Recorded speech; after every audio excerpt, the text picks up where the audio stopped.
तो इस क्लास में हम लोग वैद्युत रसायन यानी कि इलेक्ट्रोकेमिस्ट्री के मोस्ट वीवीआई ऑब्जेक्टिव क्वेश्चन देखने वाले हैं। तो ये वीडियो काफ़ी ज़्यादा इंपॉर्टेंट होने वाली है क्योंकि वैद्युत रसायन एक ऐसा चैप्टर है फिजिकल केमिस्ट्री का जो कि हर बार एग्जाम में इस चैप्टर से कुछ ना कुछ क्वेश्चन पूछे ही जाते हैं और यह चैप्टर एग्जामिनर का तो फेवरेट है। बाकी स्टूडेंट इस चैप्टर में काफ़ी ज़्यादा कंफ्यूज हो जाते हैं, तो इसलिए मैं ऑब्जेक्टिव की सीरीज स्टार्ट करूंगा फिजिकल केमिस्ट्री की, जिसमें आपको बिल्कुल भी दिक्कत ना हो। सो लेट्स स्टार्ट, आइए शुरू करते हैं। पहला नंबर क्वेश्चन है, विशिष्ट चालकता की इकाई क्या होती है?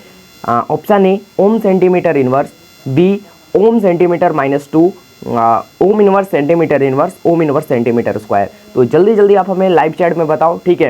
यहाँ पे मैं इस वीडियो को प्राइमर करा हूँ, तो जल्दी जल्दी आप बताओ, मैं आपका कमेंट्स भी देख रहा हूँ यहाँ पे, राइट।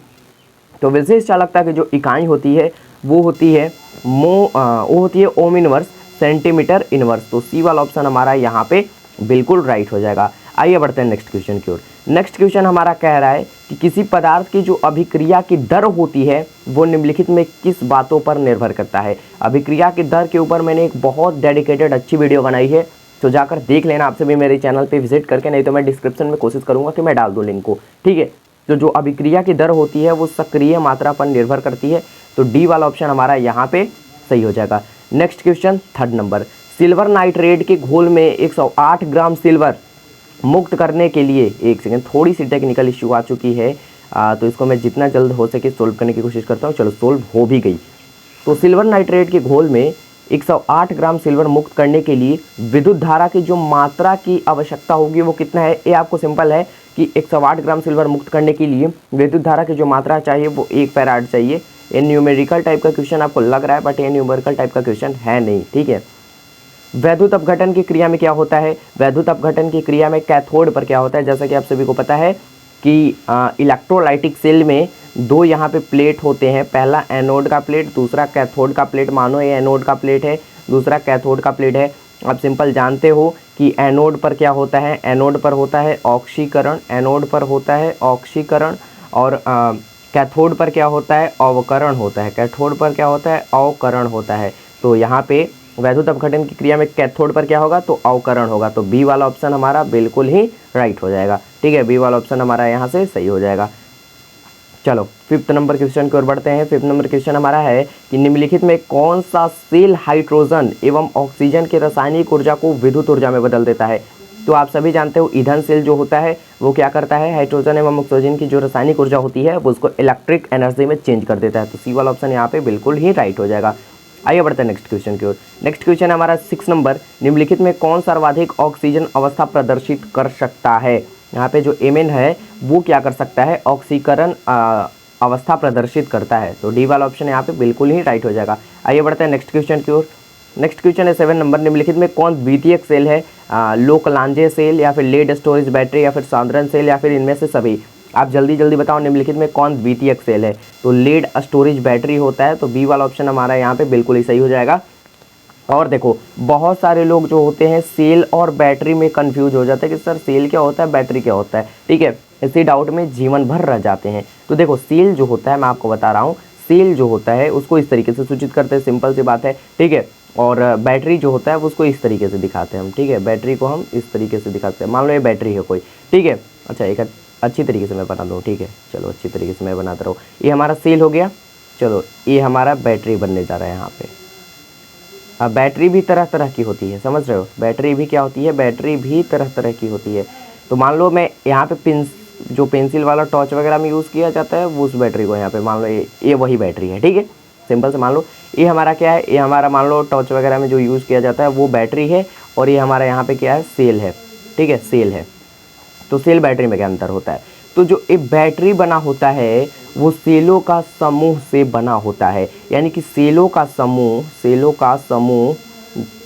समूह यानी कि बहुत सारा सेल जब एक जगह मिलेगा ना तो जाकर बैटरी का निर्माण होता है, राइट। थोड़ी सी टेक्निकल इशू फिर आ चुके हैं अगेन, तो समझ गए बैटरी क्या होता है और सेल क्या होता है? बैटरी सेल में कभी भी अब कंफ्यूज मत होना। बैटरी जो होता है वो सेलों का समूह होता है, सेलों का ग्रुप होता है, सेलों का समूह होता है, ठीक है। सो नेक्स्ट क्वेश्चन की ओर बढ़ते हैं। 8 नंबर, किस धातु की जो आयनन ऊर्जा होती है वो सबसे कम? CS की जो आयनन ऊर्जा होती है वो होती है सबसे कम भैया, ठीक है। सो नेक्स्ट क्वेश्चन की ओर बढ़ते हैं। 9 नंबर, निम्न में कौन लेंथिनॉयड अनुचुंबकीय है? सी का 4+ आयन, YB का 2+ आयन, EU का 2+ आयन, LU का 2+ आयन। तो यहाँ पे EU का 2+ आयन हो जाएगा, सी वाला ऑप्शन यहाँ पे बिल्कुल ही करेक्ट हो जाएगा। नेक्स्ट क्वेश्चन की ओर आइए बढ़ते हैं बिना किसी देरी के। 10 नंबर क्वेश्चन है कि निम्नलिखित में किस धातु के लवण के जलीय विलयन के विद्युत विच्छेदन से धातु प्राप्त किया जाता है? सिंपल सी बात है, चांदी से प्राप्त किया जाता है। किससे प्राप्त किया जाता है? सिल्वर का ये है, तो डी वाला ऑप्शन हमारा सही हो जाएगा। चलो नेक्स्ट क्वेश्चन की ओर बढ़ जाते हैं ना, ठीक है। नेक्स्ट क्वेश्चन 11 नंबर हमारा, निम्न आयनों में सबसे प्रबल अपचायक कौन है? तो आयोडो आयन होता है, आयोडो और इनायन होता है, तो डी वाला ऑप्शन हमारा यहाँ पे बिल्कुल ही सही हो जाएगा। 12 नंबर क्वेश्चन, सेल स्थिरांक की क्या इकाई होती है? ओम inverse, centimetre inverse, ohm inverse. ये आपके लिए HW की सेल स्थिरांक की इकाई क्या होती है? चलो मैं बता ही देता हूँ, बहुत सिंपल है यार, तुम बनाओ ही लोगे।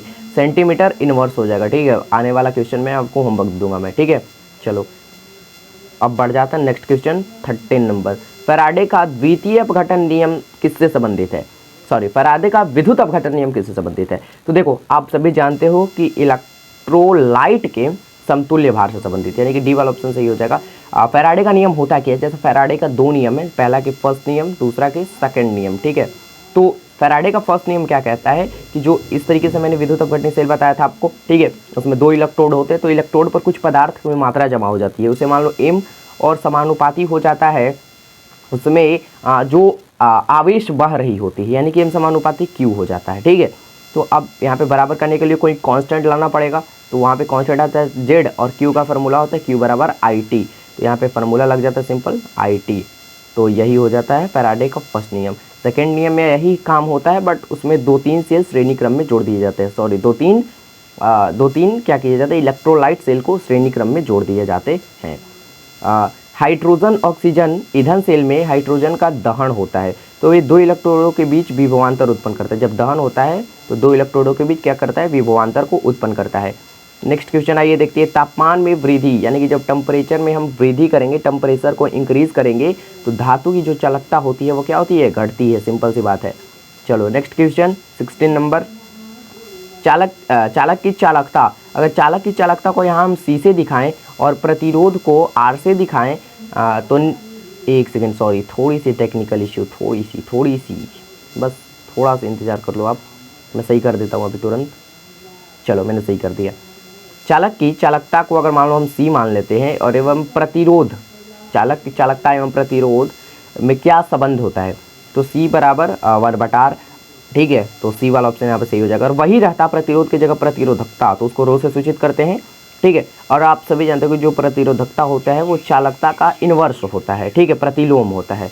तो ए हो जाता है रो बराबर, अगर सी बराबर करना होता तो 1/रो हो जाता, ठीक है। अगर प्रतिरोधकता पूछता तो बट अभी प्रतिरोध पूछा है, तो सी वाला ऑप्शन हमारा सही हो जाएगा, ठीक है। नेक्स्ट क्वेश्चन 17 नंबर, वह उपकरण, वह डिवाइस जिसमें ईंधन जैसे हाइड्रोजन और मीथेन के दहन ऊर्जा का सीधे विद्युत ऊर्जा में परिवर्तित किया जाता है, उसे क्या कहते हैं? उसे ईंधन सेल कहते हैं जी, उसे ईंधन सेल कहते हैं। सी वाला ऑप्शन हमारा बिल्कुल सही हो जाएगा। 19 नंबर, अच्छा 18 नंबर क्वेश्चन यहाँ पे गैप है क्या? 18 नंबर क्वेश्चन नहीं प्रिंट हुआ है क्या? अच्छा 18 नंबर क्वेश्चन ये, निम्नलिखित में एक आयनिक यौगिक बताओ। सोडियम नाइट्रेट, सभी को पता है सोडियम नाइट्रेट एक आयनिक यौगिक है। बहुत सिंपल क्वेश्चन हमने लाया था आज की क्लास में। सोडियम फ्लोराइड के जलीय घोल का विद्युत विच्छेदन कराने पर धनोद एवं ऋणोद, अब कहोगे धनोद और ऋणोद क्या होता है? तो एनोड का नाम सुने हो, वही होता है धनोद, ठीक है। और ऋणोद क्या, कैथोड का नाम सुने हो, उसी का नाम होता है कैथोड, ठीक है, उसी का नाम होता है ऋणोद। तो धनोद को कैथोड एनोड और ऋणोद को कैथोड, दोनों का दो नाम होता है, ठीक है। तो धनोद को एनोड ही कहते हैं, ऋणोद को कैथोड, कुछ भी आप बोल सकते हो, ऋणोद को कैथोड या फिर कैथोड को ऋणोद, मतलब दोनों सेम ही चीज़ है। आप चाहे ऋणोद बोलो या फिर कैथोड बोलो या फिर धनोद बोलो या फिर एनोड बोलो, समझ रहे हो। तो आज के इस क्लास में हमने 20 जितना ज़्यादा हो सके मोस्ट वीवीआई क्वेश्चन करा हमने।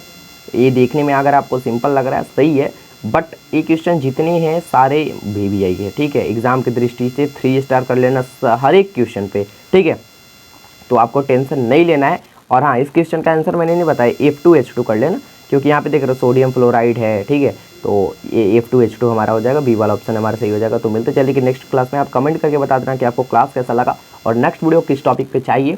वो भी आप कमेंट कर देना, क्योंकि आपकी एक कमेंट पे मैं वीडियो बना दूंगा। सो मिलते जल्दी की नेक्स्ट वीडियो पे, तब तक के लिए जय हिंद, वंदे मातरम, टेक केयर।